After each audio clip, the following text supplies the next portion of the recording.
Hello, नमस्ते to everyone. आज हम देखेंगे कोट्राइमोक्साजोल के बारे में। तो क्या है एक combination of the sulfamethoxazole and the trimethoprim in the ratio 5:1। तो क्या है कॉम्बिनेशन है किसका, सल्फामिथोक्साजोल का एंड द ट्राइमेथोप्रिम का, और रेशो है 5:1। ये एंटीमाइक्रोबियल एजेंट के तौर पर यूज़ किया जाता है मेनली। और ये कोट्राइमोक्साजोल हमारा कॉन्ट्रा इंडिकेटेड है प्रेगनेंसी में, यानी कि हम प्रेगनेंसी में ये यूज़ नहीं कर सकते। मैकेनिज्म ऑफ एक्शन क्या है दोस्तों, देखिए मैकेनिज्म ऑफ एक्शन ये है कि बैक्टीरिया की बॉडी में पैरा अमाइनो बेंजोइक एसिड होता है। वो फॉलेट सिंथेटेज के प्रेजेंस में डाइहाइड्रोफोलिक एसिड बनाता है, और आगे चलकर डाइहाइड्रोफोलिक एसिड डाइहाइड्रोफोलेट रिडक्टेज के मदद से टेट्राहाइड्रोफोलिक एसिड बनाता है। उसके बाद में टेट्राहाइड्रोफोलिक एसिड डीएनए सिंथेसिस में यूज़ होता है। तो बैक्टीरिया क्या करता है, डीएनए सिंथेसिस करता है और वो जीवित रहता है।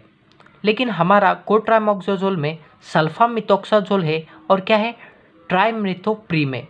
जो सल्फामिथोक्साजोल है वो फोलेट सिंथेटेज को क्या करता है, इनिबिट करता है।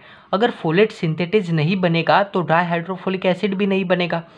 अगर डाइहाइड्रोफोलिक एसिड भी नहीं बनेगा तो टेट्राहाइड्रोफोलिक एसिड भी नहीं बनेगा।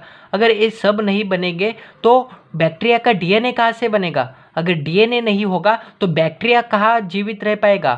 तो मेनली हमारा कोट्राइमोक्साजोल इसी तरह से इनिबिट करता है बैक्टीरिया को, यानी कि इसलिए इसकी कैटेगरी क्या है, बैक्टीरियोसाइडल है।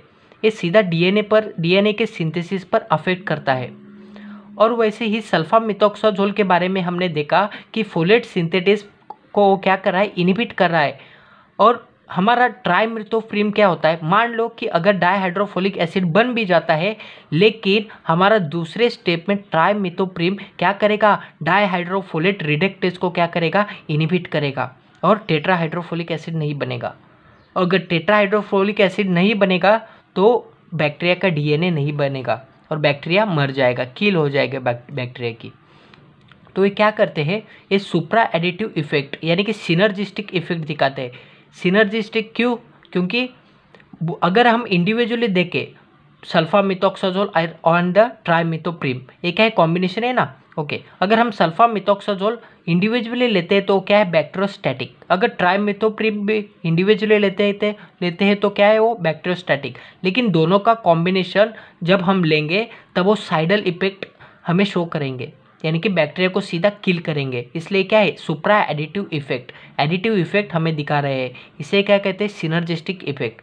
प्रीवियस ईयर क्वेश्चन पेपर में आया था कि सिनर्जिस्टिक इफेक्ट का एग्जाम्पल दो और उसका मैकेनिज्म ऑफ एक्शन बताओ। तो क्या आ जाएगा, कोट्राइमोक्साजोल। क्यों, क्योंकि उसमें क्या, सल्फामिथोक्साजोल एंड द ट्राइमेथोप्रिम 5:1 रेशो में कंबाइन होते हैं और वो क्या करते हैं, सिनर्जिस्टिक इफेक्ट हमें दिखाते हैं। उसके बाद में हम देखेंगे फार्माकोकाइनेटिक्स। तो फार्माकोकाइनेटिक्स में क्या आता है, ये जो हमारा कोट्राइमोक्साजोल है वो वेल एब्जॉर्ब होता है ओरल एडमिनिस्ट्रेशन से। उसके बाद widely distributed to the various tissue, metabolize in the liver and the excreted mainly in the urine. ये मेटाबोलाइज हो जाता है लिवर में और यूरिन के द्वारा क्या होता है, एक्सक्रीटेड हो जाता है। अगर हम एडवर्स इफेक्ट देखें तो क्या हो गए, स्किन रैशेज हो सकते हैं, गैस्ट्रो इंटेस्टिनल डिस्टर्बेंस हो सकता है। काफ़ी इंपॉर्टेंट है, स्टीवन जॉनसन सिंड्रोम भी रेयर हो सकता है, रेयर केस में। उसके बाद में नोजिया, वोमिटिंग, मेगालोब्लास्टिक एनीमिया ये कहते हैं दोस्तों, ये इसके कहते हैं साइड इफेक्ट्स थे दोस्तों। Skin rashes, gastro intestinal disturbance, Steven Johnson syndrome ये रेयर हो सकता है, nausea, vomiting and the megaloblastic anaemia. तो अभी हम देखते हैं थेरापेटिक यूजेस। तो इसके यूजेस क्या क्या हो सकते हैं, तो यूरिनरी ट्रैक्ट इन्फेक्शन किसकी वजह से होता है, ग्राम नेगेटिव बैक्टीरिया जैसे कि E coli, Proteus, Enterobacter SSP, इनके वजह से क्या होता है, ह्यूमन बॉडी में यूरिनरी ट्रैक्ट इन्फेक्शन होता है। तो ऐसे केस में हम कोट्राइमोक्साजोल को यूज़ करते हैं। उसके बाद में हम देखेंगे बैक्टीरिया रेस्पिरेटरी ट्रैक्ट इन्फेक्शन में ये क्या हो जाता है, हमारा कोट्राइमोक्साजोल क्या है, इफेक्टिव है for acute and the chronic bronchitis due to the S pneumoniae and H influenzae. उसके बाद में हम देखेंगे बैक्टीरियल डायरोसिस में भी हमारे कोट्राइमोक्साजोल का यूज़ होता है।